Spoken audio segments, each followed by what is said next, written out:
Hello and welcome to another episode of the AIGA Design Podcast. My name is Lishan Huang, Senior Director of Learning and Programs here at AIGA, the Professional Association for Design. Hello, everyone. I am Julia Donatello, Design Competition and Events Manager at AIGA. And today our guest is Karl Sakas, known as an agency therapist or agency consultant, also the author of this book, Work Less, Earn More. We're going to learn more about his practice in coaching and working with agency owners. But Karl, is there anything else you'd like to say to introduce yourself? That's a great intro. I'm looking forward to helping people.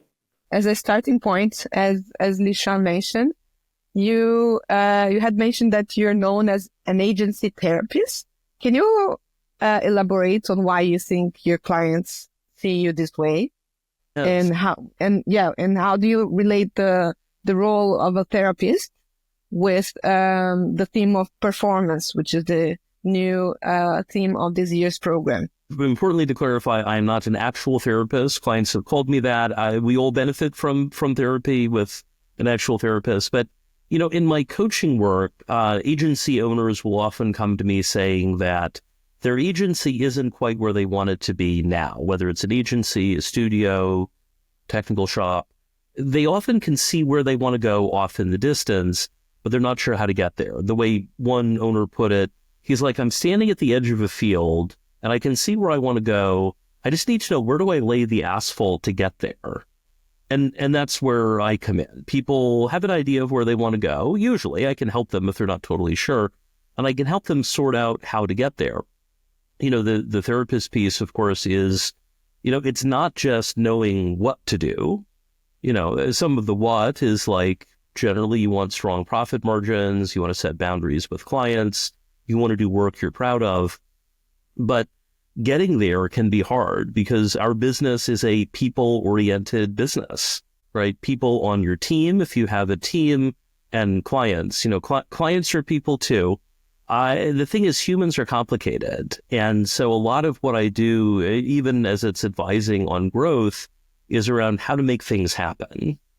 For instance, you want to do this, your team member or a client wants to do something else. How do you find a way to frame what they want to match up with what you want, so then they're doing it for their own reason? So on your website and the name of your book, there is this promise of working less and earning more. And so it's like, oh yeah, there we go. We can all hold up our books. And so I think it's another take on this idea of working smarter and not harder. Yeah. And are there any misconceptions that agency studio owners typically have when growing their business? I certainly know a lot of designers get into this business because we want to do the design, the creative side of things, or if we want to make websites and we're into the tech side of things, whatever we're into. And then there's all of these other things about running a business that are maybe like not what we studied or not what we think we signed up for. So are there misconceptions as growing pains as businesses develop, especially from these creative or technical founders? A lot of agency and studio owners are, in my experience, what I would call accidental agency owners. They're really good at the work, whether it's design or development or strategy or writing or whatever the area might be. Clients keep hiring them to do more. Maybe they start as a freelancer. They start bringing in other people to help. And before they know it, they have a team and they have a business. And now they aren't in the design tools all day long. They're busy selling and project managing and doing account management and managing their team and dealing with problems. And maybe pre-COVID, when there were physical offices, maybe they were buying the toilet paper or making sure someone bought the toilet paper. And that's probably not what they studied in design school, though this is true in a lot of industries. I had a date several years ago with a woman who was finishing dental school and was doing an orthodontics residency. And the plan was to buy into a practice, to become a partner at a dental office. She had no business training in dental school. That didn't make sense. I mean, think of how many dentists are self-employed or are working in a small practice. Even having basic business training would be helpful.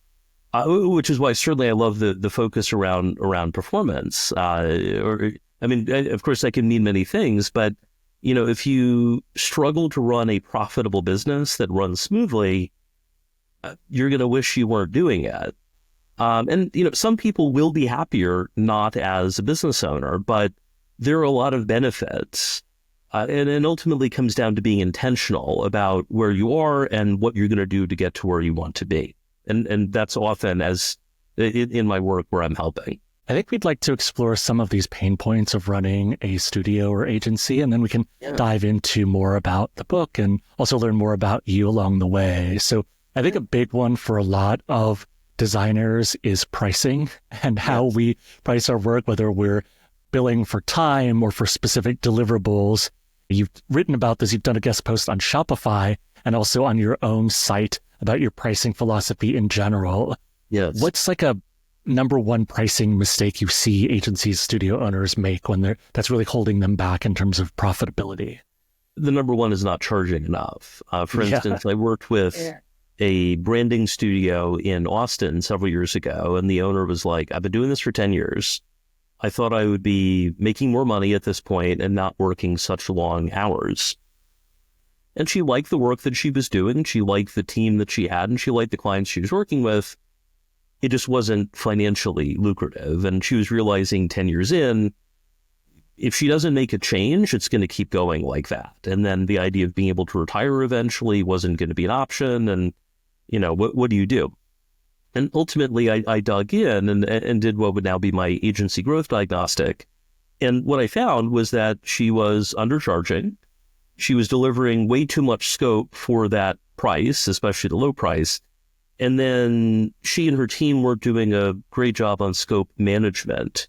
In fact, her operations head said that the agency typically went over budget by 50 to 80%. Wow. Yeah. So when I was sharing my advice, I said, there are three levers to delivery profitability around your performance in delivery. Pricing, ideally you'd raise prices. Scope, ideally you'd include less in the guaranteed scope. And then manage the scope of the work you're doing, not over delivering, unless it's intentionally said. And her reaction was, well, I can't raise prices. My clients don't have much money. And I think that was true to an extent for her focus on fairly small businesses. I did think some probably had more, but she didn't want to raise her prices. That was off the table. I said, okay, you can deliver less scope. For instance, she was charging what some firms would charge for just a website. You would get a website and all of the copywriting on the website, and up front, you'd get the entire brand identity package.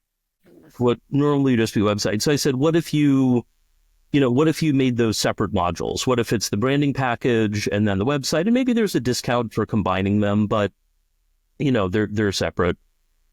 She's like, oh, I could never do that because then they'd have a bad brand and I wouldn't want to launch the website. I had a boss like that where a client was doing a new website. They were like, they didn't have a problem with their logo. The logo was terrible. It was not good. And he started creating free logos for them because he wanted it to look good on the website. And they did not see it.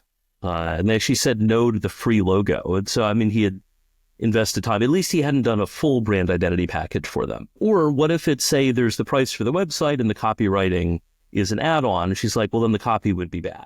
It's like, okay, so you've got one lever left, right? It's ideally you raise your prices and or reduce the over delivery of the scope. They said, then at least you can manage the scope as you're doing the work. And the question was, well, how over scope can we go? And I'm thinking, how much money do you want to lose? So, the challenge there is that without making some significant changes, she wasn't going to break out of that pattern.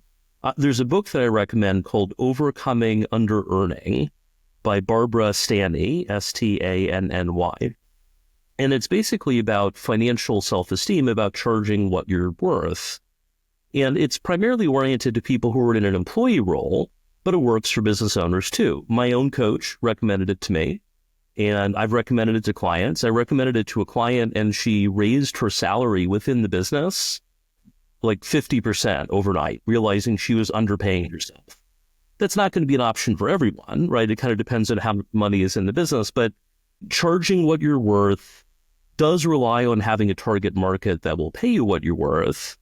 but it also ultimately starts with feeling confident about charging what you're worth in the first place to then seek out those clients. On this note, I'm curious to learn if you think your clients have a clear idea of how much the market is charging for similar services that they're providing, or if they don't, and if this is the type of information that also you bring to the service, so because you have had so many clients from different locations, you have a clear, I'm assuming that you might have a clear idea of how much each type of services, usually like a range, small and large businesses.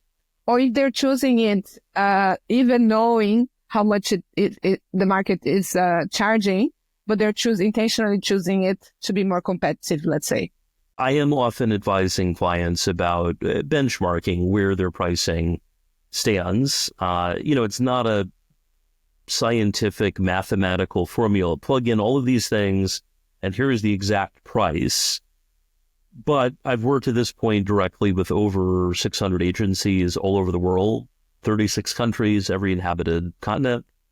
And so, I can tell based on their agency, based on their target market, based on their overall brand reputation, do the prices seem high, low, or just right? Kind of like Goldilocks and the Three Bears. It is worth considering that there are 3 agency pricing models: hourly, milestone, and value-based. And, a lot of agencies see value-based as sort of the holy grail.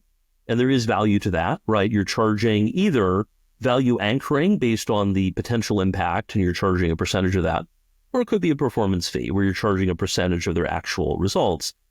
But agencies can do a lot better by fixing things first under either their hourly model or their fixed scope model first. I will say with the rise of generative AI, hourly is less and less attractive because, you could build out something that helps your clients and you've invested dozens or hundreds of hours, but actually running that new system could take an hour. Are you fully capturing that based on what you're charging? Probably not. Hourly still can be a good match if it's something you've never done before and you're either not sure how to scope it, or it's very speculative. Like, you don't know if the client's going to say yes or not. It's a lot easier to give them a range or a bucket of hours and then say, you're going to get the best possible result within this budget. I don't know what the exact result will be, but it will be the best possible option. Ideally, though, after you've done that a couple times or a few times, you know enough to be able to scope it on a fixed price basis. One other way to get clarity on that is to do what would refer to as paid discovery. That's where you have an initial engagement, fixed price, fixed scope, and you're ultimately using that to sort out where the client is now and what they need, and then you can quote them on a phase 2 after that. I wanted to connect some of the themes in this conversation to the theme of the season, which is performance. I think there's the immediate one of just financial performance, right? We're talking about pricing. Sometimes you just need more money in, charging more to really make the numbers add up in terms of revenue and expenses of running an agency. But there's also the performance aspect in terms of not deception, but of like managing perception of value, right? Especially for things that are about trying to capture a percentage of future value or perceived value of design services beyond hourly billing and things like that. And so you also talk about things like productized services, and we've mentioned briefly in passing about like finding a niche or a specific target audience. So this idea of like productizing can also be a way to like find a better match with the kinds of clients you want to look for, or to just streamline operations as well within an agency. So not everything is like, a custom package that we're doing for the first time. So can you talk about what you mean by productizing, especially for a service-based industry like design? If we think of a continuum between custom services where it's totally from scratch for every client, certainly within certain frameworks, but totally custom, versus productized where they're picking from a menu of options, it is a continuum. You can't have productized with some customization. And even when you're doing customized, you're still probably using some templates to get things done. But the idea of productized is that if someone comes to you for help, you have a set list of options. Either it's they start with paid discovery and then there's more, or maybe, for instance, they want a brand identity package. There's the small, medium, and large option. Or say you're doing a website, there's something around that as well. They don't get to pick something that is off the menu, right? And the advantage of that is that it's easier to sell because you can build out all of the marketing and sales materials in advance because you're selling off a menu. It's also faster to sell because you're not having to spend as much time digging into their exact situation and needs. You need to dig in enough. There's still a consultative component, but it's less consultative where you need an expert creative director, for instance, to evaluate a situation if it's totally custom. So it does mean that your team and you can spend more time doing the work rather than selling the work and chasing after flaky prospects who get the proposal and disappear on you. And from a staffing perspective, it's also easier to hire a sales business development person, right? And it's not the creative director or the founder's time of like, okay, this is so custom that only people deeply engaged in the work can sell it. Whereas it's much easier to train people to learn about different packages in that sense. For sure. And for anyone who's listening, it's like, if you're thinking, I love doing custom work, I don't want to productize, you don't have to. There are, but just as long as you're aware of the pros and cons. I also want to talk about kind of specific dollar amounts because you wrote an article about this, getting from 1 million to 4 million, or now 5 million adjusted for inflation. And obviously, if just starting out, getting from 0 to your first million is already a big milestone in itself. But you've kind of established and identified this other one of going from 1 to 5. So can you talk about the significance of that in terms of revenue and share some highlights from that piece? When you go from 1 million to 5 million, you're bringing your annual profits, or your EBITDA technically, up to, if you're getting 20% net margins, I recommend 20 to 30% net. That's after all of the owners and all other team members get paid. When you get into the $1 million EBITDA mark, that actually bumps you up into a higher valuation band. And so the advantage there is that just by, say, increasing your revenue from 4 million to 5 million, you actually could take away potentially an extra $1 million or more when you sell. And that's, thinking of how hard people work at building their agency, building their studio, those long nights, those stressful weekends, the challenges that you go through of running a business. Like there's a reason that most people in the world aren't owning businesses. It is hard. And there are a lot of other factors as well, but it's hard. It's a lot easier to show up as an employee. And there's nothing wrong with being an employee. But, if you're running your business, you want to make sure that your investment pays off, the investment of time and money and stress and all that. And at the end of the day, a potential acquirer, if you want to sell your agency, ultimately is looking at what the business is worth. And the big driver for what the business is worth is typically going to be a multiple of your averaged out annual earnings. For instance, say if that average is 1 million and they decide to offer 6x, that means they would pay you $6 million. Usually not all up front, and there's some conditionals to it. Whereas if they pay you a 4x multiple on 1 million, that's paying you 4 million. So what can you do to get from 4 to 6? Part of it is getting your underlying profit margins up, growing the financial performance, but also presenting an agency or studio that people would want to buy. That includes things are running smoothly. Usually it includes having a strong number 2 running things on a day-to-day basis rather than all of it falling to you. Building a marketing and sales pipeline that isn't dependent on you as the founder. And there are a number of other things to do, but when it comes to planning for the future, especially if you might want to sell your agency, starting sooner rather than later is really important.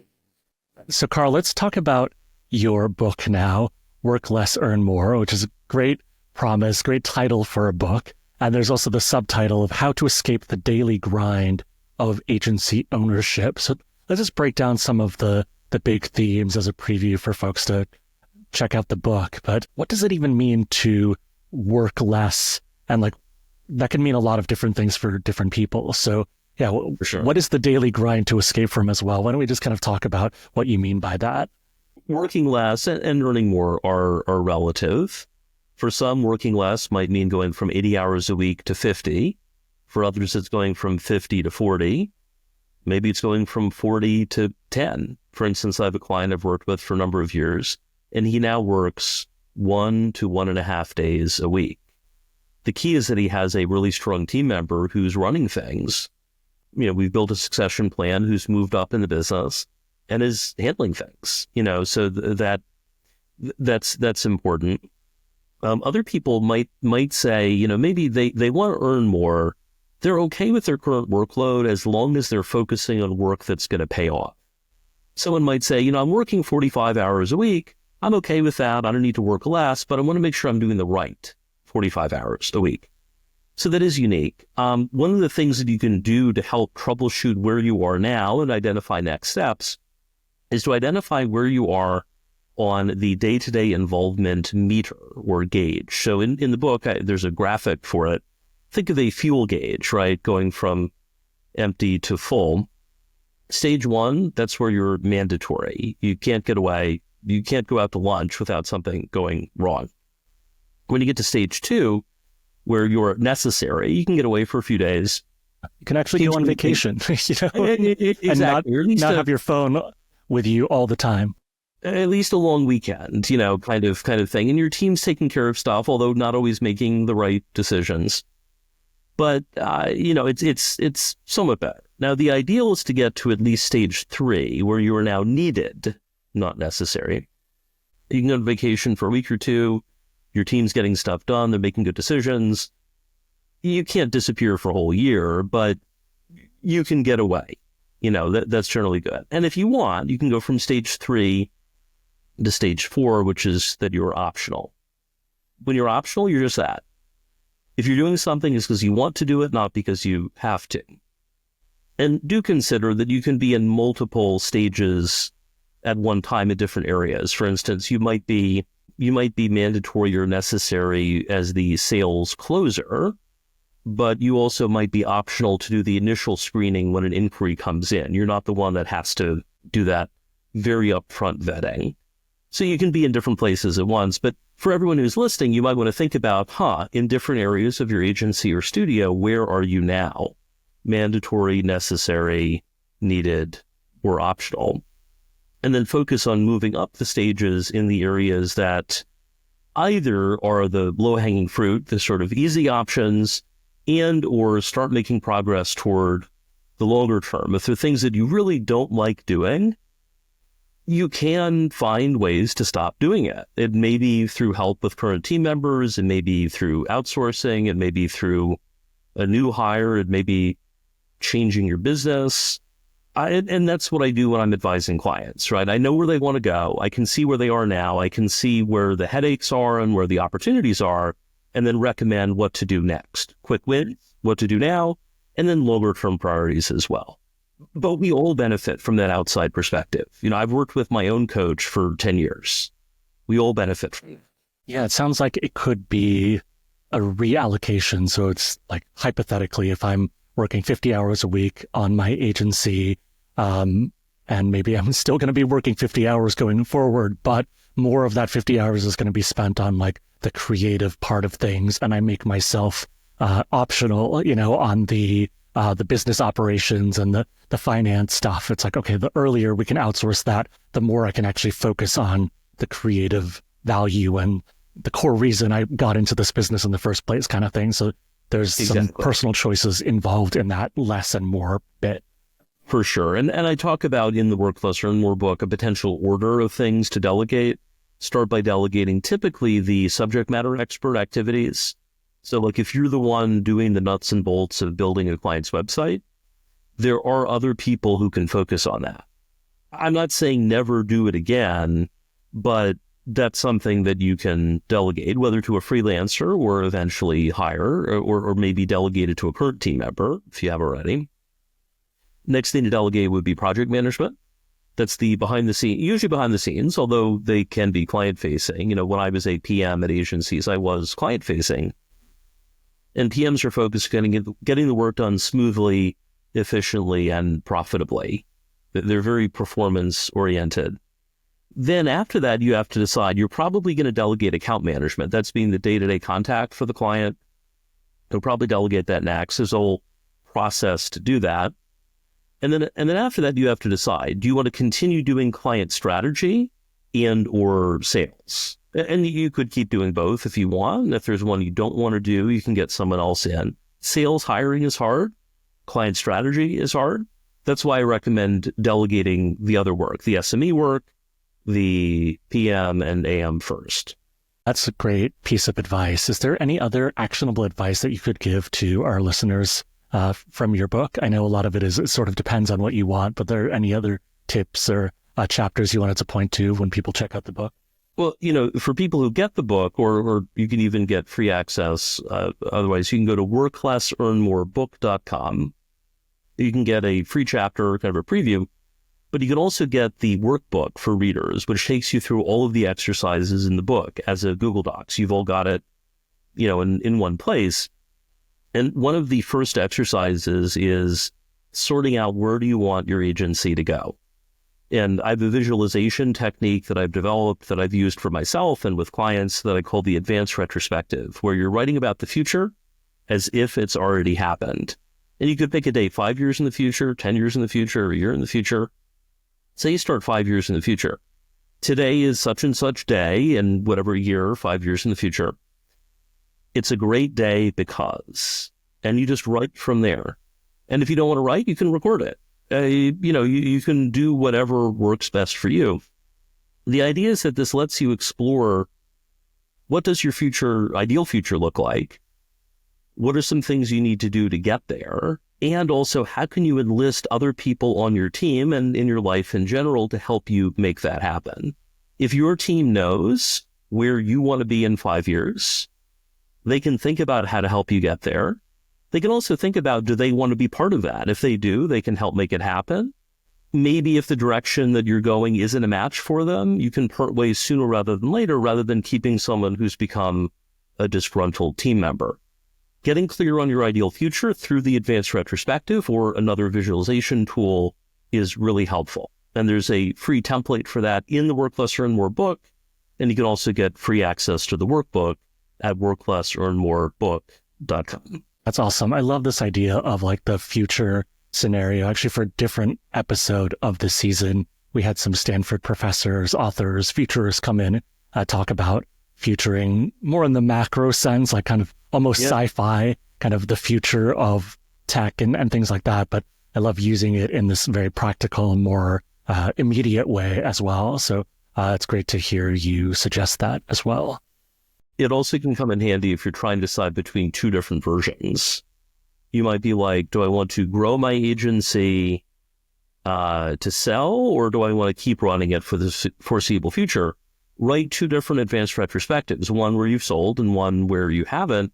You're probably going to enjoy writing one of those a lot more, and that probably gives you the answer you need. And like filling it in with those details of like, okay, what does your day-to-day look like? Your weekly flow and schedule look like? It's like, okay, that really brings it to life in that sense versus like that very high level, like, oh, I could sell or I could keep running. Exactly. Karl, you mentioned that you had worked with companies around the world, so more than 30 countries. I'm curious to hear from you, how did you see your role in understanding cultural differences in the context that you were working with? And how did you navigate these cultural differences? You can share an example with us. Absolutely. So, a lot of the work that I'm doing is around growing the business. So I am not an expert in the exact work they do, right? Like if someone is not good at design, I am not going to help them become a better designer. But I can help them get the rest of the business out of the way so they can do what they do best. For instance, when it comes to employment laws, those vary dramatically depending on where you are. Within the U.S., state by state, and outside the U.S., even more so. For instance, I had a client in Belgium. They were running an agency there. They had a project manager who was not performing, and ultimately it was time to fire them. And at the time in Belgium, if you wanted to fire someone, you needed to give them 3 months of severance or 3 months notice, and then you pay them and they're still doing the job. However, if someone had joined before a certain point in time, as this employee had, you would pay 6 months of severance. And so that created a challenging situation where the owner was like, well, I don't know, do I want to put up with it, or do I want to make some changes? That's different from in the US, where there's usually very little regulation about termination details. So that does mean, for instance, if in Europe, you need to be really careful before you make a firm hire, because you may be stuck with them. On the other hand, and this is true for any location, I had an agency owner in Australia reach out and say, here's a job that I've posted. Could I get some feedback on the job? And it was for a sales and marketing manager. And I said, this is a great job posting, but from what you described, this isn't the job you need right now. So, that could be true regardless, but there tend to be different regulatory impacts, and certainly in terms of the culture of each country that you're working in. My clients tend to be more attuned to the specific cultural differences on the creative and marketing work, but then I'm helping them on everything else. That's great. And I think what the example you brought of the job description makes a lot of sense in terms of, at times we write the job description, but we don't really elaborate and share with the team if this is really the case.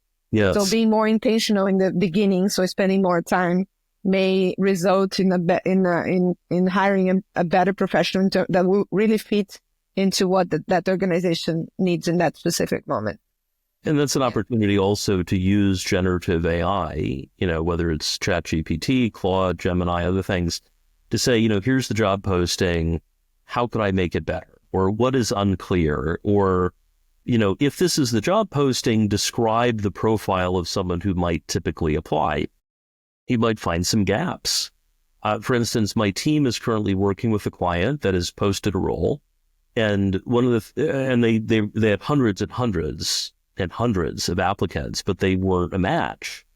And my colleague Diane, who's worked at agencies for decades, she's leading that project. And one of the things that she noticed was that there was no minimum requirement about experience, both doing the work or managing the work. This is a particular, like a director level role. So they were getting all of these unqualified people, but I mean, how are they to know, right? Yes, it had the director title, but there was no minimum work experience. And so, running a business is hard.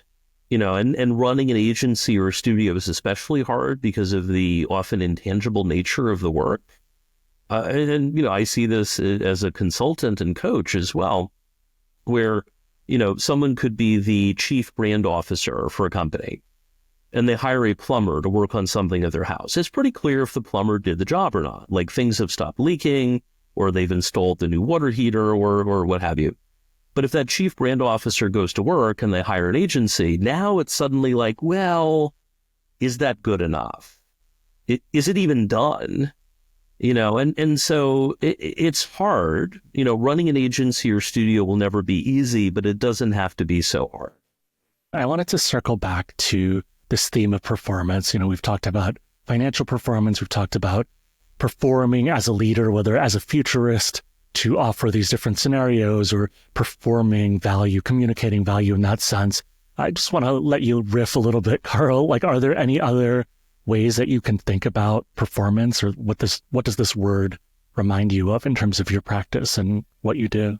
Given my background, I've been an agency PM, director of client services, director of operations, and then, of course, an advisor now. I started as a web designer back in high school, back in the days of dial-up,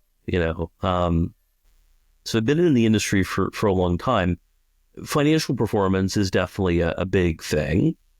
But we could also look at individual, whether you're thinking of it as human performance or otherwise, around reaching your full potential as a leader, as a manager.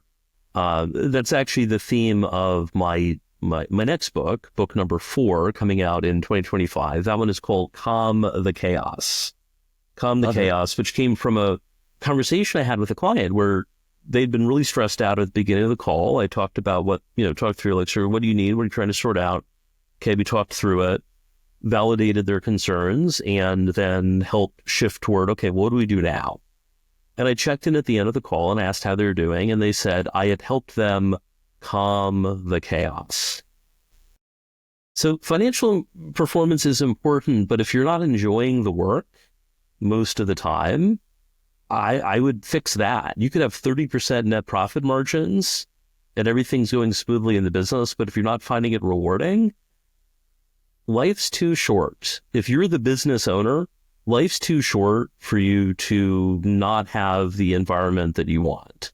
And the same thing is true for your team, right? I mean, there have been fluctuations between whether employees versus employers have the power in the relationship. During the Great Resignation, it certainly swung toward employees. But, my view is it's short-sighted to be like, well, the employers have the power, so let's exploit people. One of my grandfathers was a business professor at Cornell for 40-some years, and he was also a management consultant. I found some of his research from the 1950s. One of the things he found was that employees wanted to be treated by their supervisor as a person rather than just a worker, right? I mean, yet how many companies struggle with that today? There was another story that he told. He was doing a consulting project with a large railroad, and I love trains, so it's like, oh, great. And he was talking to an employee about what he liked and didn't like about his job. And the employee was working in a tower above a rail yard and was switching cars. And the employee said, well, the thing I don't like, it's a hot day. The sun is beating in all day long. I wish they'd put in some, blinds, window blinds. My grandfather said, oh, have you asked anyone about that? And the guy said, yeah. They even came out twice to measure for the blinds, but they didn't do anything. So they're sort of going along a bit more. And then the employee points to a boxcar that's coming over the hill and is going to go down the hill to get coupled up to a train. And the employee says, that boxcar has 60 tons of explosives on it. And, when I pull back on the brake, things don't always slow down. Sometime there's going to be a really bad accident. And my grandfather said, oh, have you told anyone about that? And the employee said, why would they care about that if they didn't care about the window blinds? The work that you do as the owner of your agency or the owner of your studio has an impact on you and your family and your clients, but also has a big impact on your team. And the things that I talk about in Work Less, Earn More and in my coaching consulting and also now in Calm the Chaos, you can create the work environment that you wish you always had for yourself and for everyone around you. I think that's the really exciting thing about running your own business. You're building your ideal place.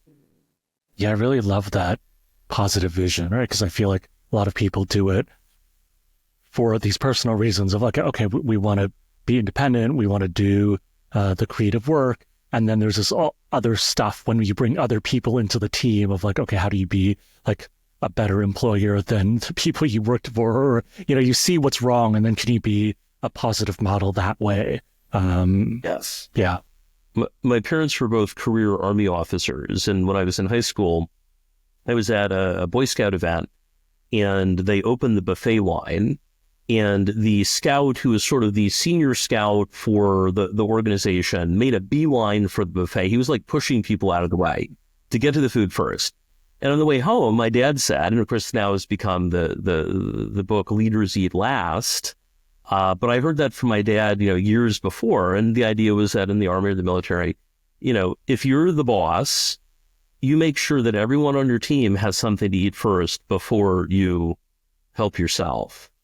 That doesn't mean I'm not saying don't eat yourself, right? If there's no food left for you, you need to make some changes to business.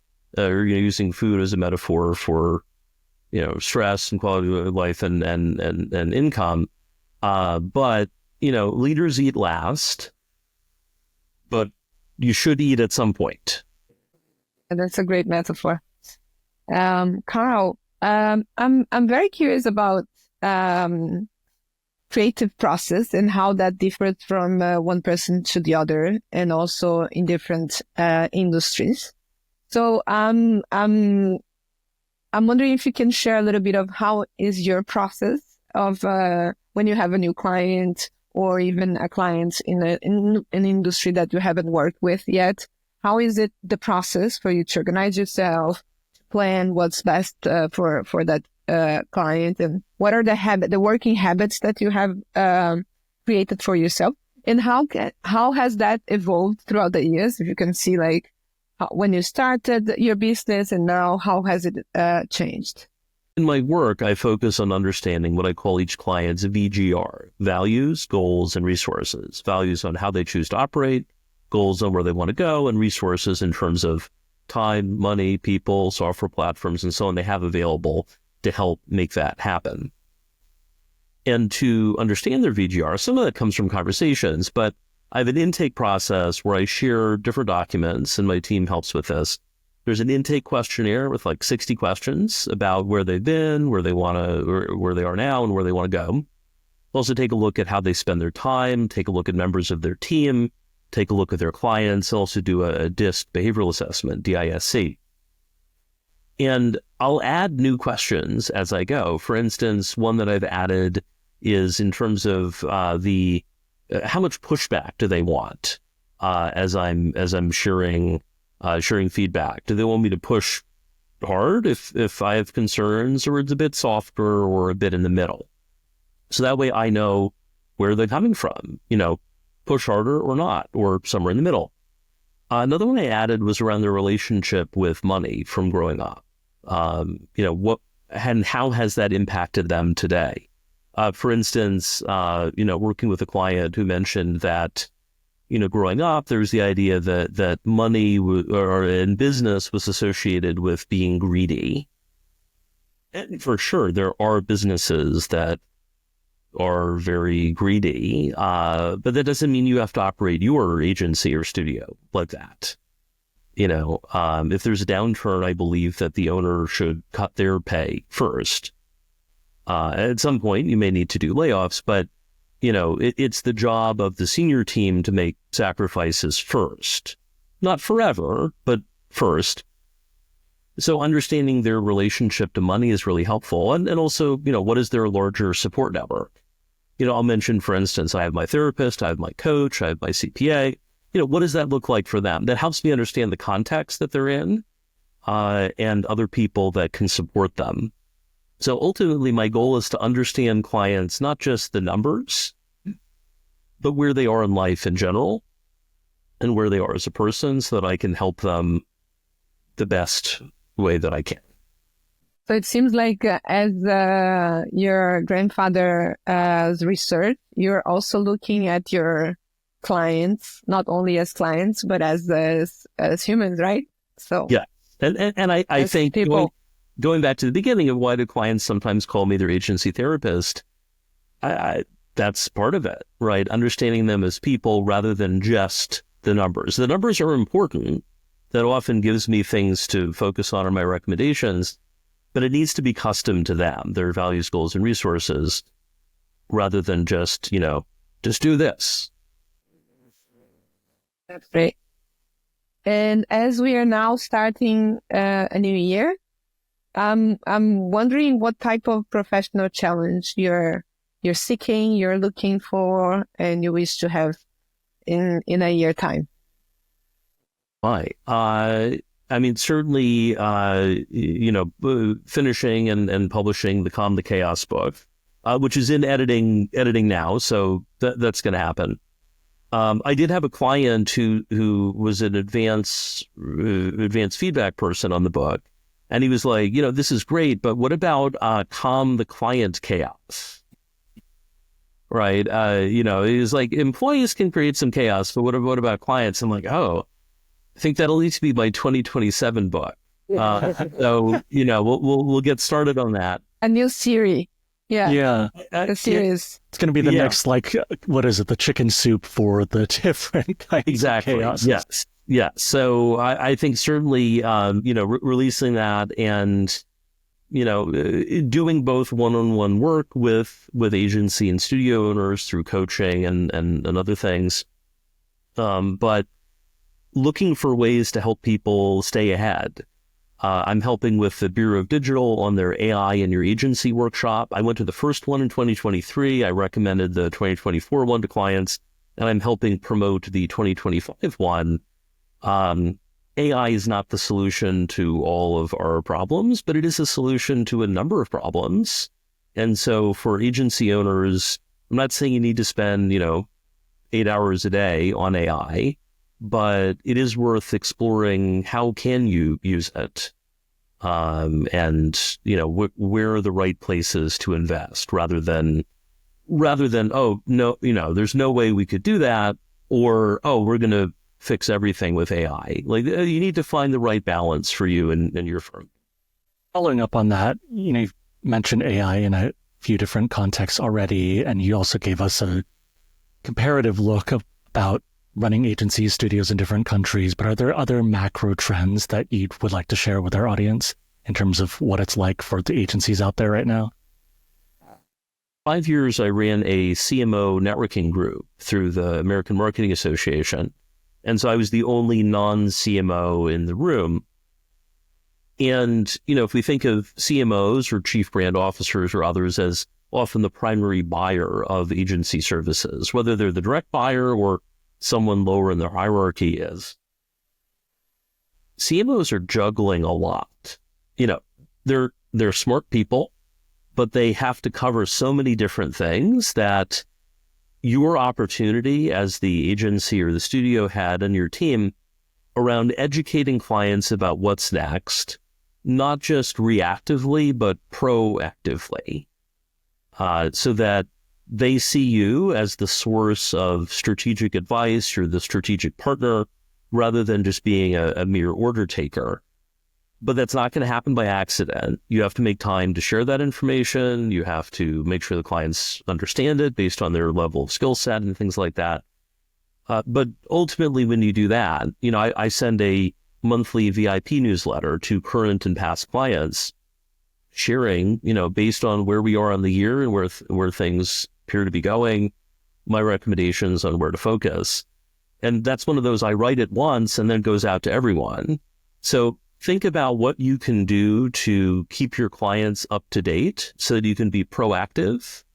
And so that when a new opportunity comes in, they ask you first, what should we do about this? You want to get that call rather than, we're doing this, go fill this out. So help your clients succeed. They're the, in the hero's journey, they're the hero of the story. You're the helper or the mentor. Help them become the hero of their story. That's great. And speaking of recommendation, as we wrap up, we usually ask the participants to share something that has inspired them in recently. So it could be a book, a movie, or some other piece of media that you would like to share as a inspiration. I'm a big fan of the book Meltdown, Why Our Systems Fail and What We Can Do About It by Clearfield and Tilczek. It's not a new book, but it's really valuable. And one of the key takeaways from it, the idea is that they're looking at when things go wrong, it's usually a systems failure rather than an individual failure. Yes, maybe someone did something that triggered the problem, and they're looking at, nuclear meltdowns and things like that. And one of the points is that failures are usually systems failures, like a bunch of things went wrong and that happened. So ideally, we simplify the systems, fewer steps, fewer linkages. But when you can't, because there's only so much you can do to simplify things, look for opportunities to reduce tight coupling. For instance, the air flying version would be you're connecting somewhere. If it's a 30-minute connection, even if one thing goes wrong, you're probably going to miss the second flight. Whereas a 3-hour connection, you're probably fine. Several things could go wrong, you're still going to make the flight. Of course, the balancing act is if everything's on time, now you're waiting there for 3 hours instead of potentially just getting right on the next plane. So, the key thing is that as you're making decisions and assigning things out to your team, are you introducing tight coupling? And if you have to, if that's the only way, make sure you're budgeting in extra time or extra quality assurance review or something else to deal with that accordingly. But ideally, say no to tight coupling when you can. And if you can't, make sure the client is paying a rush fee to cover everything else. Thank you for this really insightful conversation, Karl. And just to take us out, can you repeat your URLs and information about your book, both your current one and your upcoming one, as a call to action for our audience? Absolutely. So three websites. My main website, which has hundreds and hundreds of articles and other free resources, is sakasandcompany.com. That's SAKASAND, the word company.com. If you're interested in learning more about the Work Less, Earn More book, that's at worklessearnmorebook.com, including all of the Amazon links worldwide, print, Kindle, Audible as well, including the free workbook and the free sample chapter. And if you're interested in getting on the notification list for the new book, or if you're listening to this, say, later in 2025 and you want to get the book, you can go to calmthechaos.xyz, calmthechaos.xyz. Awesome. Thank you so much. And thank you for listening or watching. See you next time on another episode of the AIGA Design Podcast.